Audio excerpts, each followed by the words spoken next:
a freak, I'm an outcast, I'm a shadow. I stand with the lost souls, looking for a hustle.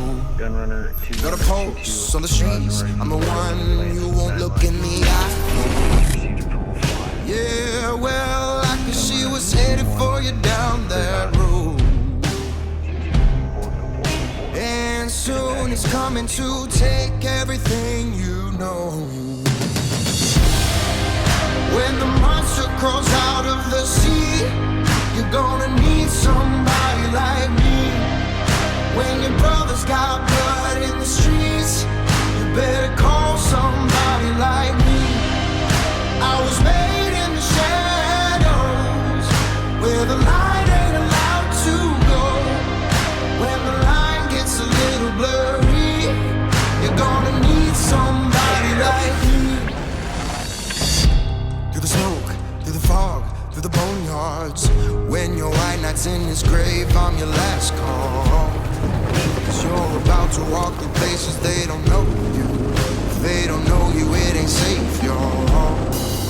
Yeah, well, I can see what's headed for you down that road.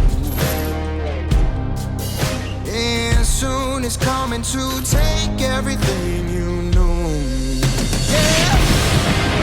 When that monster crawls out of the sea, you're gonna need somebody like me. When your brother's got blood in the streets, you better call somebody like me. I was made in the shadows. Everybody, got a thought for you. The value of values. What are values? All right, values are fundamental principles. They're emotional and intellectual guidelines, beliefs that we have for ourselves, beliefs that we can rely on in a pinch when we're lost, frustrated, and confused. Values govern our daily interactions. They define our expectations, not only of ourselves, but usually of what we expect others to do as well. That doesn't always happen. Now, coming up on Dad's Day, I was asking myself, what's a value that I learned as a child that has really helped me become the man I am today and pursuing to be? And the one that I remember the most, and was preached to me by my dad, is this: don't half-ass it. Don't half-ass it. Boy, that never goes out of style, does it? I mean, think about it. If you're gonna do something, if you've chosen to do something, whatever it is, easy, hard, if you give it your all and you don't half-ass it, win, lose, draw, get what you want, don't get what you want, whatever the outcome is, if you don't half-ass it, at least you're not going to have to wonder, oh, would the outcome have been different? What if I did give it my all? And boy, wondering that is what keeps us up at night. So that's a value that stuck with me. Don't half-ass it. I think it's one we can all take in our hip pocket going forward. I also asked a bunch of my friends that same value question.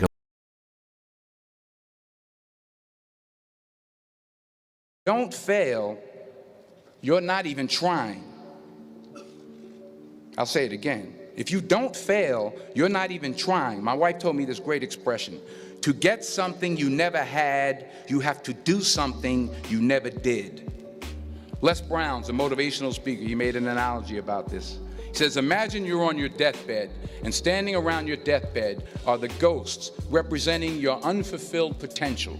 The ghost of the ideas you never acted on, the ghost of the talents you didn't use. And they're standing around your bed, angry, disappointed, and upset. They say, we came to you because you could have brought us to life, they say. And now we have to go to the grave together. So I ask you today, how many ghosts are going to be around your bed when your time comes? You wake up on a morning, it's cold, it's wet, it's dark, you've got no...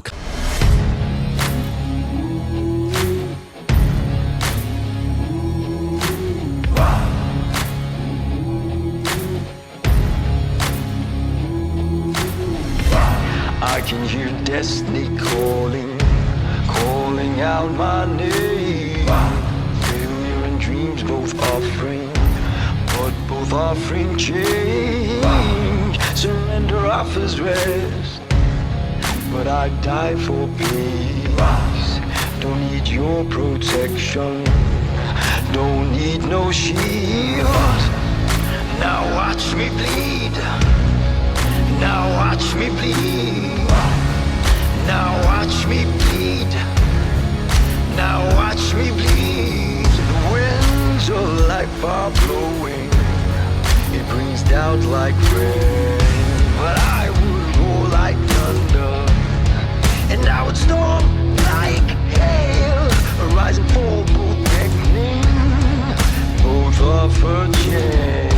But I need a bolt of lightning and embrace the pain.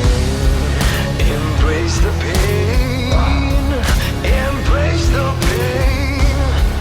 Now watch me feed. Now watch me feed. Now watch me feed. Now The Asir will welcome me. My death comes without apology. And I welcome the Valkyries to summon me home. Got some static with some niggas on the other side of town. Let my little cousin K roll, he's a rider now. What they want from us motherfucking thug niggas. Used to love niggas, now I plug niggas and slug niggas. Am I wrong? Niggas making songs trying to get with us. Must be gone on stress, we in the way.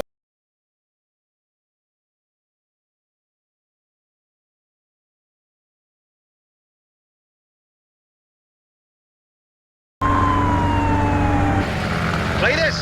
Talk to me, my boy. God damn it, son, we gave it our best shot. I don't like us any more than you do, but we ain't gonna make it, son. We're gonna hang it up. Whoa, negatory, what are you, crazy something? We come this far, ain't we? Look, when we say we're gonna do a job, we do a job. It's me they're after. They don't even know Cletus Snow exists. Oh, they don't? Well, I'll tell you what we're gonna do. We're just gonna introduce him to the boy. So move over a little bit, good buddy, because the snowman is coming through. Hold on your ass, Fred.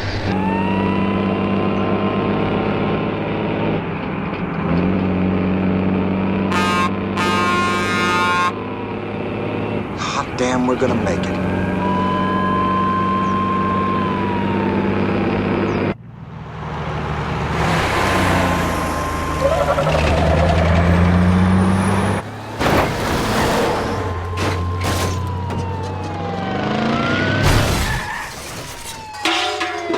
David, move them vehicles! We gotta get through there! Here they come!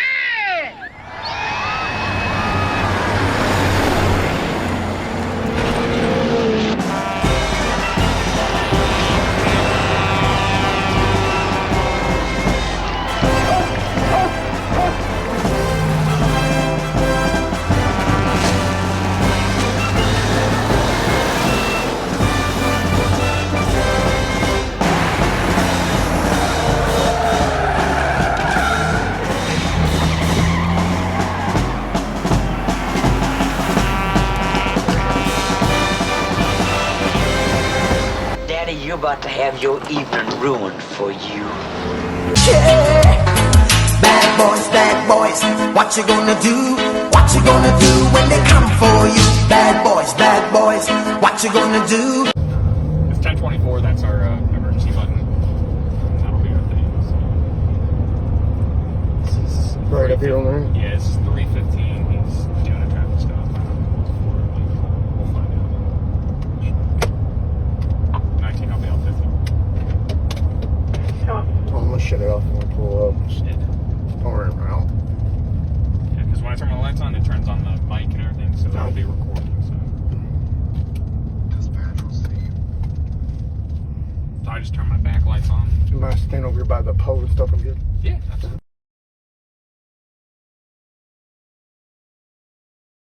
Paul, why did you decide that this was the right time to retire?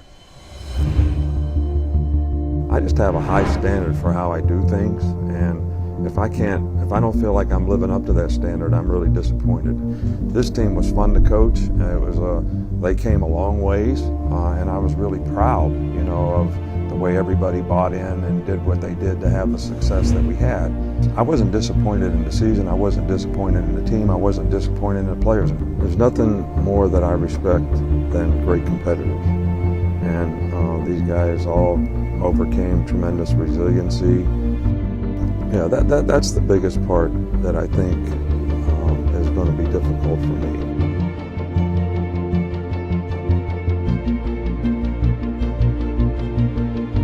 Here today, as we introduce the next head football coach of the University of Alabama, Kalen DeBoer. Thanks, Greg. Yeah, this is exciting. This is really exciting for myself and my family. And, you know, people ask, I've already asked, like, why would you go to Alabama? Why? When it comes to tradition and the history of the program, it's second to none, okay? And when I look at places that I want to be, it's about winning championships. And that's an expectation that I cannot wait and accept as a privilege to try to uphold, winning SEC championships, winning national championships. That's an expectation and a love and an interest that I've always had and a passion that I'll have, and looking forward to carry on with our players, our staff, and all of you here as we go through these years ahead. The resources, the facilities, everything that can be here to support our players, our staff. That's my role as a head coach, is to provide that atmosphere, that environment. And when you have resources like we have here at Alabama, it makes my job easier, okay? And looking forward to utilizing and showing off these resources to those that want to be wearing the crimson. I saw a team that has stuck together. Greg talked about 72 hours, okay? I want you to put yourself in those guys' shoes. Okay?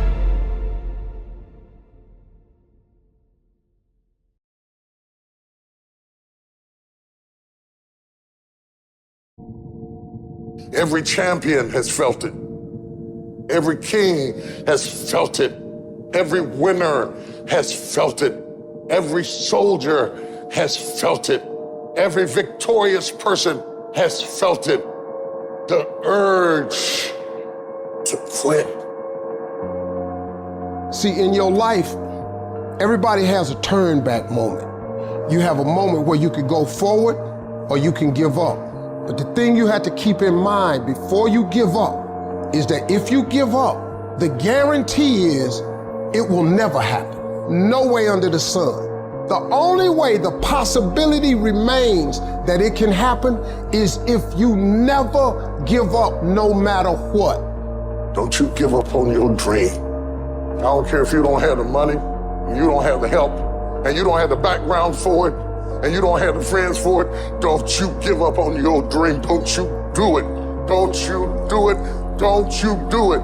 It may take you twice as long. You may have to take courses and classes. You might not read as fast. You might not move as quick. You might not have as much, but don't you quit. A person's character is not judged when they ride the wave of success, when everyone chants their name and you want to be their friend. No, your character is put to the test when your back is against the wall. I want the guy who struggled. I want the guy that failed and could still get back up again.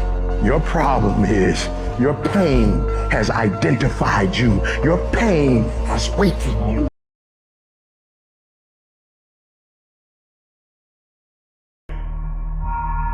You will likely fail often. It will be painful. It will be discouraging. At times, it will test you to your very core. It will not be easy.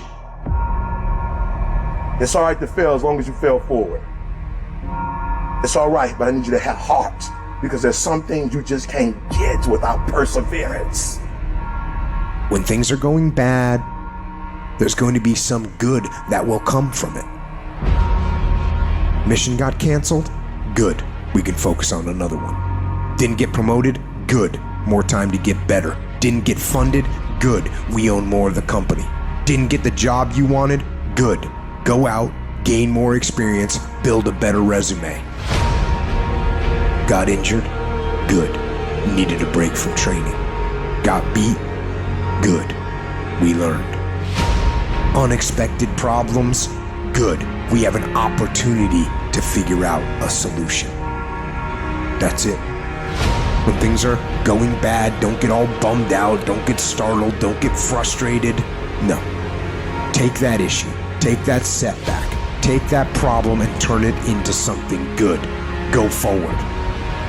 If you can say the word good, It means you're still alive. It means you're still breathing.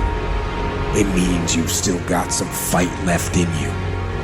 So get up, dust off, reload, recalibrate, re-engage, and go out on the attack. I challenge you to see your problems as a great thing. I challenge you to start being thankful that you have the opportunity to grow, get stronger, get more focused, get more skilled, and kick more ass because of every hardship you face. It's hard, then handle it. You got to fortify yourself and say, come on with it. I've got to step into it. Just find an excuse to win. Keep going. If you're gonna be successful in this game, you gotta have a dog within you. You gotta know it's a dog fight, and you gotta go get that fight. Life ain't gonna be easy. Ain't nobody gonna hand you nothing. You still gotta go to work. You still gotta compete against everybody in your industry. Life's still gonna happen while you trying to blow up. I want to know what the I'm made of. I want to know what I can overcome. And I know from experience that the harder the task to overcome, the more strength I'm going to gain from it. These are the days that test your fortitude. They test your endurance, your grit, your dedication, your determination, your mental toughness, your character. You are testing your ability to do something. And that something is something critical to your dreams at the very moment when everything in you wants to do absolutely nothing. When you'd rather die than send another email or take another phone call or talk to another human. You gotta get the job done. It's an opportunity to prove what you're made of. It's an opportunity to prove you are what you say you are in your head. When you look in the mirror and you say, there goes a bad motherfucker, you actually believe it. What you become in the process is more important than the dream. The kind of person you become, the character that you build, the courage that you develop, the faith that you're manifesting. Oh, it's something that you get up in the morning, you look yourself in the mirror, you're a different kind of person. You walk with a different kind of spirit. You know it was hard, but you did it hard. Thank you to the Academy for this. All 6,000 members. Thank you to the other nominees. All these performances were impeccable, in my opinion. I didn't see a false note anywhere. I want to thank Jean-Marc Vallée, our director.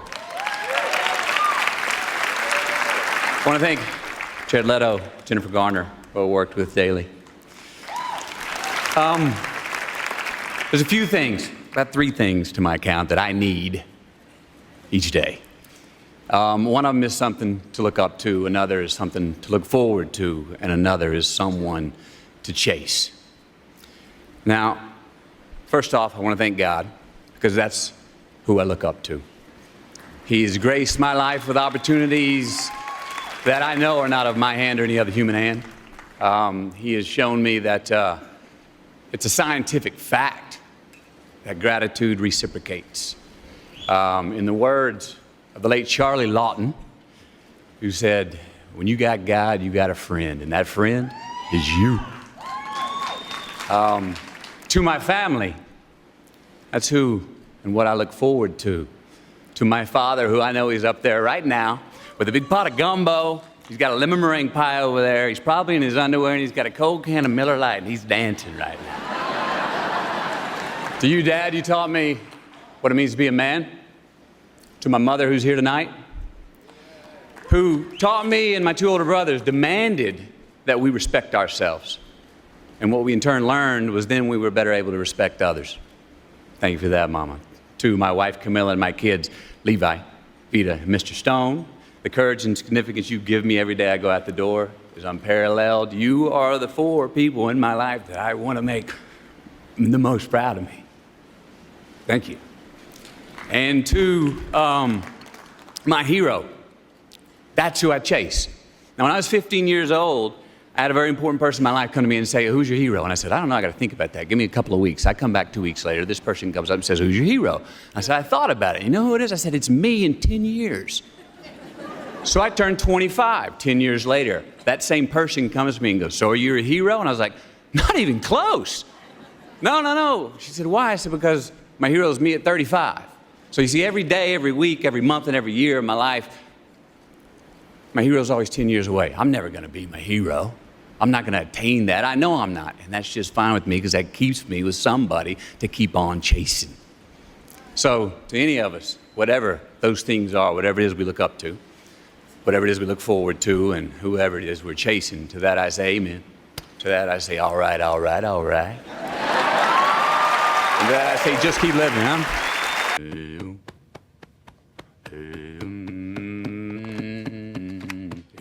We've all got two wolves in us, a good one and a bad one, and they both want to eat. The best I can tell, we just got to feed that good one a little more than the other one. Happiness is an emotional response to an outcome. If I win, I will be happy. If I don't, I won't. It's an if-then, cause and effect, quid pro quo standard that we cannot sustain because we immediately raise it every time we attain it. You see, happiness demands a certain outcome. It is result reliant. And I say, if happiness is what you're after, then you're going to be let down frequently, and you're going to be unhappy much of your time. Joy, though, joy is a different thing. It's something else. Joy is not a choice. It's not a response to some result. It's a constant. Joy is the feeling that we have from doing what we are fashioned to do, no matter the outcome. Now, personally, as an actor, I started enjoying my work and literally being more happy when I stopped trying to make the daily labor a means to a certain end. For example, I need this film to be a box office success. You know, I need my performance to be acknowledged. I need the respect of my peers. All those are reasonable aspirations, but the truth is, as soon as the work, the daily making of the movie, the doing of the deed became the reward in itself for me, I got more box office, more accolades and respect than I ever had before. See, joy is always in process. It's under construction. It is in constant approach, alive and well in the doing of what we're fashioned to do and enjoying it. Now, the easiest way to dissect success is through gratitude. Giving thanks for that which we do have, for what is working. Appreciating the simple things we sometimes take for granted.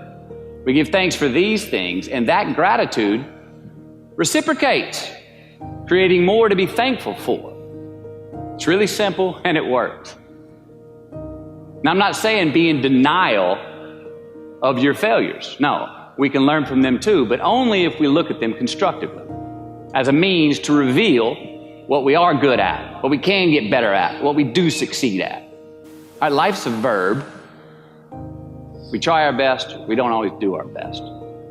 And since we are the architects of our own lives, let's study the habits, the practices, the routines that we have that lead to and feed our success, our joy, our honest pain, our laughter, our earned tears. Let's dissect that and give thanks for those things. And when we do that, guess what happens? We get better at them, and we have more to dissect. It's a get rich quick on the internet, richest 15 minutes of fame world that we live in, and we see it every day. But we all want to succeed, right? So the question that we got to ask ourselves is what success is to us, what success is to you. Is it more money? That's fine. I got nothing against money. Maybe it's a healthy family. Maybe it's a happy marriage. Maybe it's to help others, to be famous, to be spiritually sound, to leave the world a little bit better place than you found it. Continue to ask yourself that question. Now, your answer may change over time, and that's fine. But do yourself this favor. Whatever your answer is, don't choose anything that will jeopardize your soul. Prioritize who you are, who you want to be, and don't spend time with anything that antagonizes your character. Don't drink the Kool-Aid, man. It tastes sweet, but you will get cavities tomorrow, all right? Life is not a popularity contest. Be brave, take the hill, but first answer that question, what's my hill? Well, for me, it's a measurement of 5 things. We got fatherhood. We got being a good husband. We got my health, mind, body, and spirit. We got career, and we got friendships. These are what's important to me in my life right now. because I want to keep all 5 in healthy shape. And I know that if I don't take care of them, if I don't keep up maintenance on them, one of them is going to get weak, man.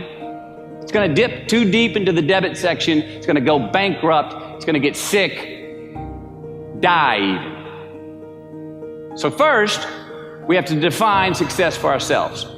And then we have to put in the work to maintain it. Take that daily tally. Tend our garden. Keep the things that are important to us in good shape. Defining ourselves by what we are not is the first step that leads us to really knowing who we are. You know that group of friends that you hang out with that they really might not bring out the best in you? You know, they gossip too much, or they're kind of shady. They really aren't going to be there for you in a pinch.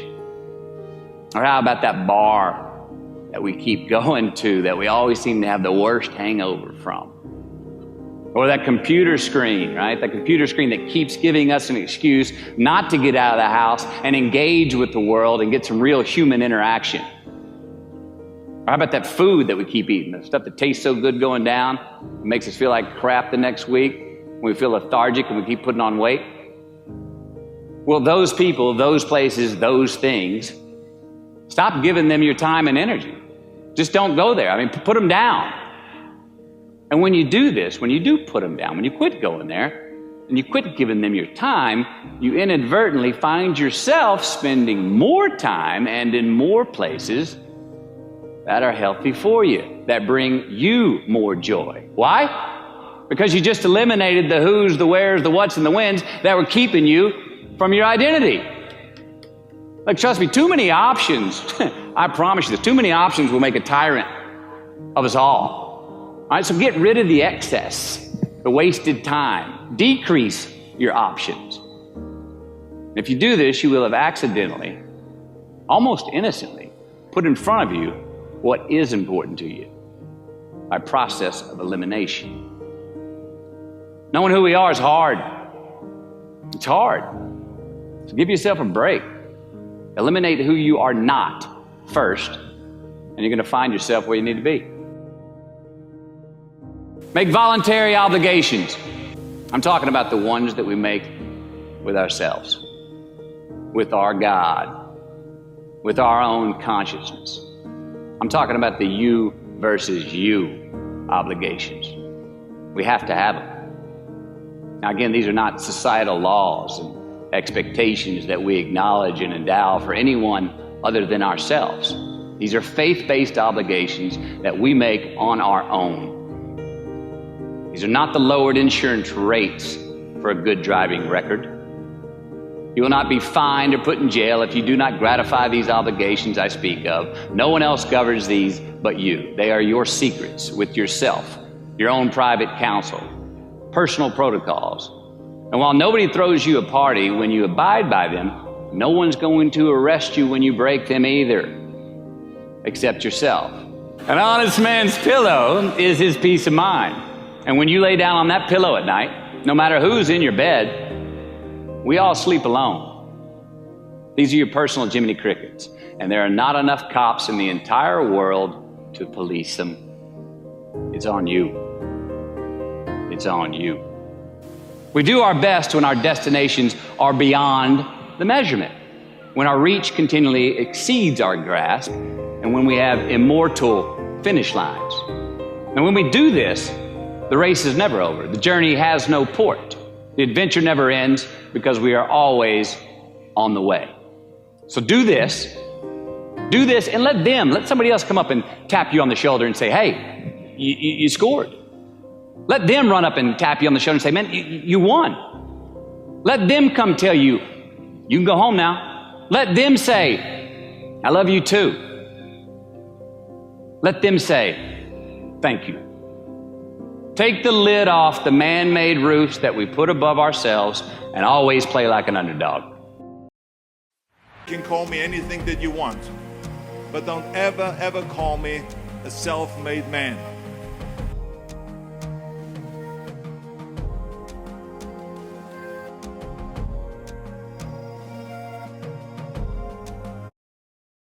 Comment in a past video about if someone were to verbally accost my wife. it would become a physical incident. Now, some of you folks took that sideways. You didn't like that, and you think that ain't Christian and that ain't right. I don't care. All right? My wife is not just the person, but the thing that I value most in this world. And I value her so much that if someone goes against that, I will get extremely angry.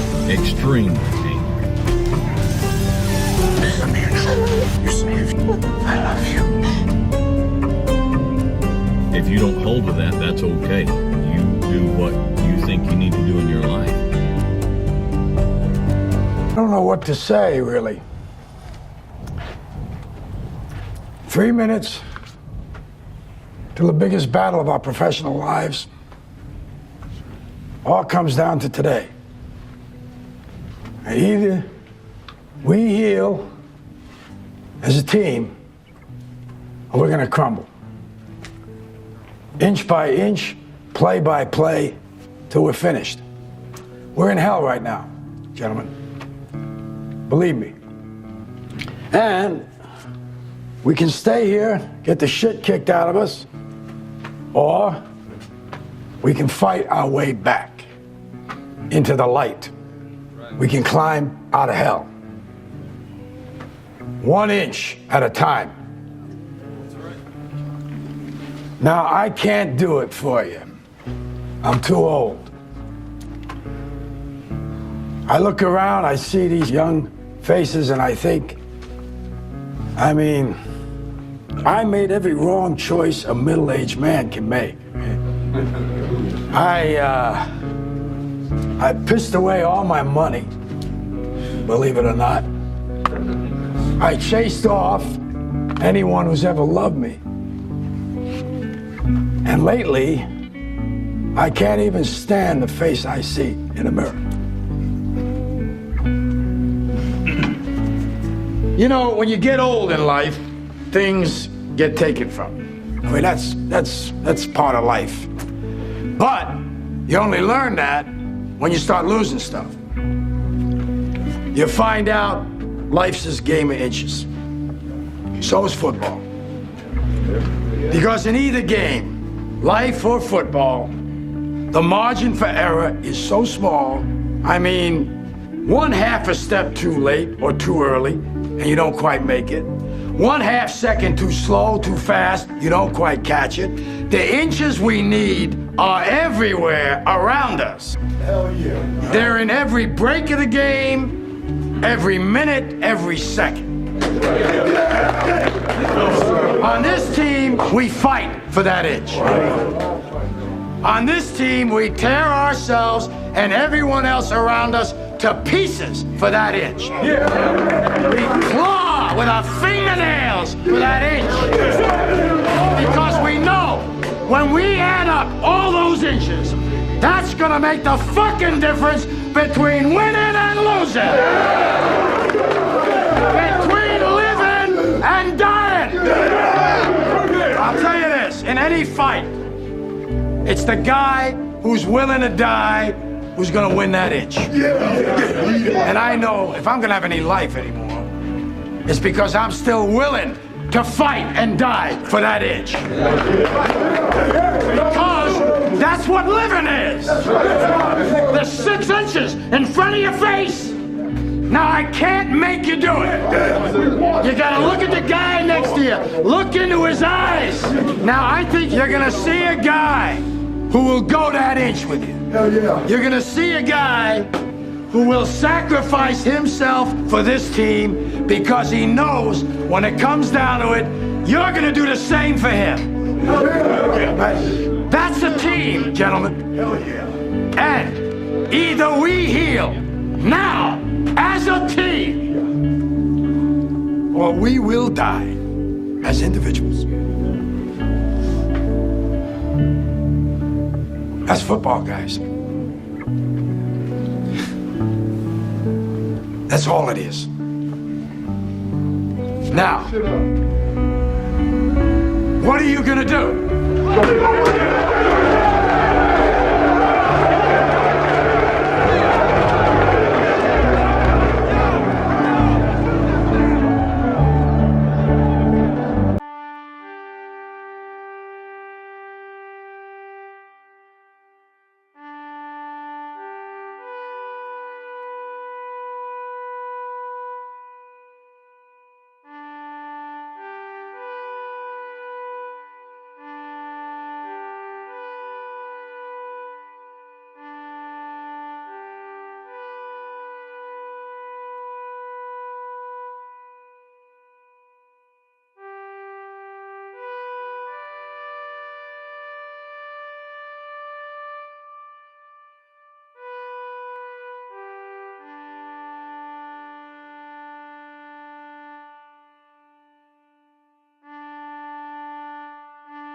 Like,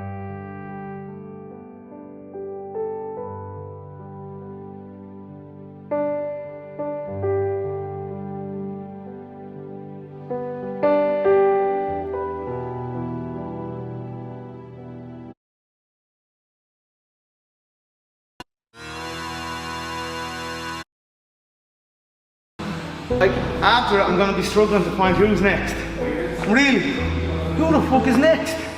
Do you know what I mean? Like, who was going out there time and time again, back to back to back to back, putting it all on the line and continuing to show up? They all say I'm all talk. I look at them and say they're all talk because I'm the one in here fighting every week. I only had a 5-round war against a guy 3 times the size of me, and now I'm back again. And there, all I hear is complaining, bitching, moaning. You want this money, you want this, you want what I got, you gotta put in the fucking work. And as far as I'm seeing, nobody's putting in the work. Nobody's there, everyone's talking. Everyone's thinking, just because Conor has it, I should have it. No, I didn't always have it. There's a reason why I had it. I had to work my fucking bollocks out to get it. So, and here I am still working while they're talking. Where's everyone else doing it? No one's doing nothing but talking. I'm the only one doing both. I'm talking, but I'm fucking walking a hell of a lot more than I'm talking.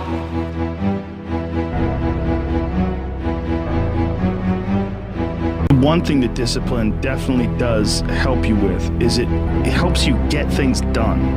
And when you get things done, when you actually do things, you have more success.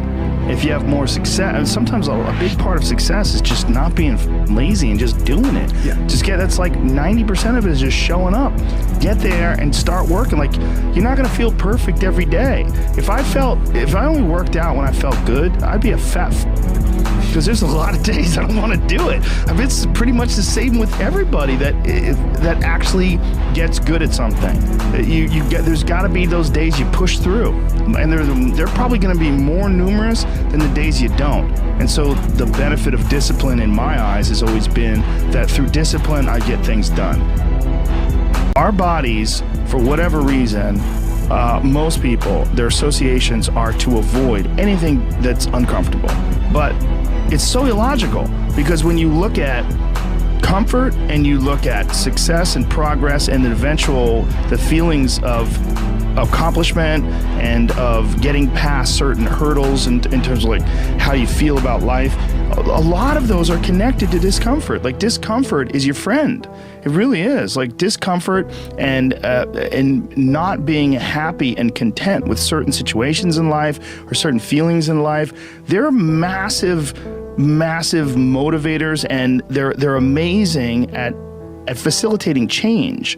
And yet our instinct is to avoid those. And it's bizarre. One of the big problems is sitting down and doing the work. Mm-hmm. And you gotta, and Pressfield talks about that in the most concise and beautiful way. And he labels it like an enemy. He calls it resistance. Mm-hmm. And that you have to sit down and you have to overcome resistance, and that the pro goes to work. And it doesn't matter if you're sick, it doesn't matter if you have kids, it doesn't matter what, you're a pro and you go to work. And that just, it puts it in your head that this is what I do.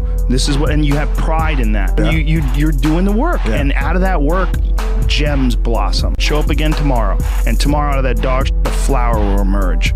You never know. And that's the only way to develop real, to really develop your potential 100% in anything. We keep seeking more. We keep, they tell me you'll never do this.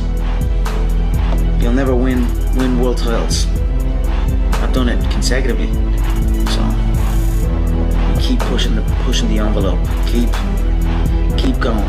So I'm almost, I conquer one and then I'm on to the next. So I work and I hustle like I'm not in the position I'm in. You know what I mean? Like I said, I'm set. I could literally just put my feet up, but I hustle like I'm not in that position, and I work like I'm not in that position.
hard men create soft times. Soft times create soft men. Soft men create hard times. If you don't fail, you're not even trying. My wife told me this great expression. To get something you never had, you have to do something you never did. Failure has been achieved, thank God. Now, the only place to go from failure is to win. You have to achieve failure. You have to take it that far. Nobody wants to go that far. It's too scary. But you know something? I got news for you. That's where winning is. It always has been. Nothing's changed since the 70s. Nothing. Except people train not as hard. The hardest thing in life is figuring out who you are and what you want to do for the rest of your life. And once you figure that out, you wake up every day and you work toward it. It's impossible for you to fail if you know who you are, what you want to do, and you wake up every day and work toward it. I love this game. I live this game. And there's 1,000 other guys waiting in the wings who are obsessed with this game. Obsession's gonna be talent every time. You got all the talent in the world, but are you obsessed? When you walk on that court, you have to think, I am the best ever. I'm the most brutal and vicious and most ruthless champion there's ever been. There's no one can stop me. Lynx is a conqueror. No, I'm Alexander. He's no Alexander. I'm the best ever. There's never been anybody as ruthless. I'm Sonny Liston. I'm Jack Dempsey. There's no one like me. I'm from Nairclaw. There's no one that can match me. My style is impetuous. My defense is impregnable. And I'm just ferocious. I want your heart. I want to eat his children. Les Brown's a motivational speaker. He made an analogy about this. He says, imagine you're on your deathbed, and standing around your deathbed are the ghosts representing your unfulfilled potential. The ghost of the ideas you never acted on. The ghost of the talents you didn't use. And they're standing around your bed, angry, disappointed, and upset. They say, we came to you because you could have brought us to life, they say. And now we have to go to the grave together. So I ask you today, how many ghosts are going to be around your bed when your time comes? Damn, Rod, come on! Gotham's relying. What's the matter with you? Save us all. There is no tomorrow! There is no tomorrow! When I seen that Bentley at the boxing gym, and I seen that diamond Rolex, I said, I want that.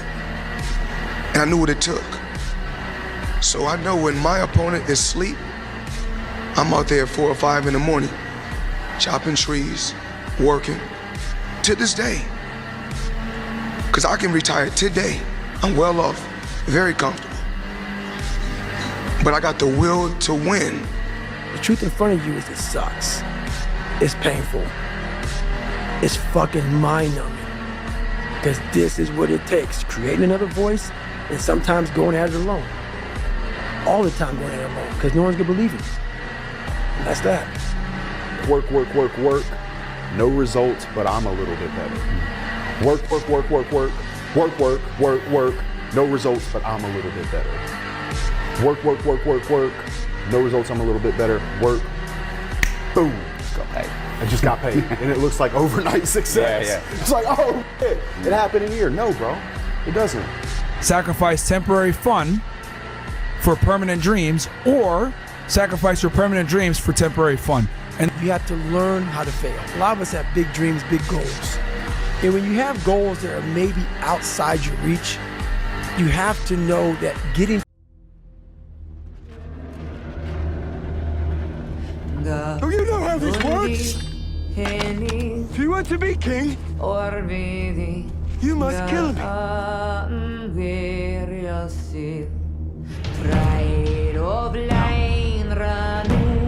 You? No, what about you? No, anyone? Who wants to be king?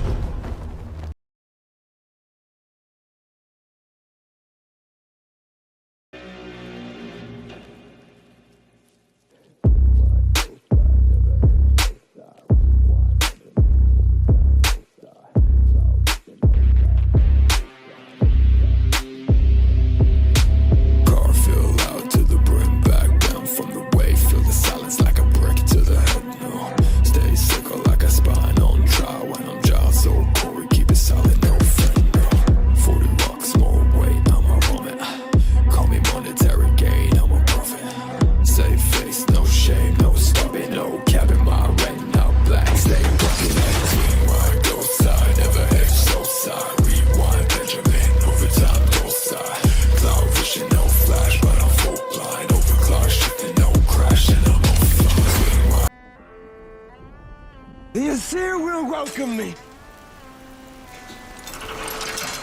My death comes without apology. And I welcome the Valkyries to summon me home.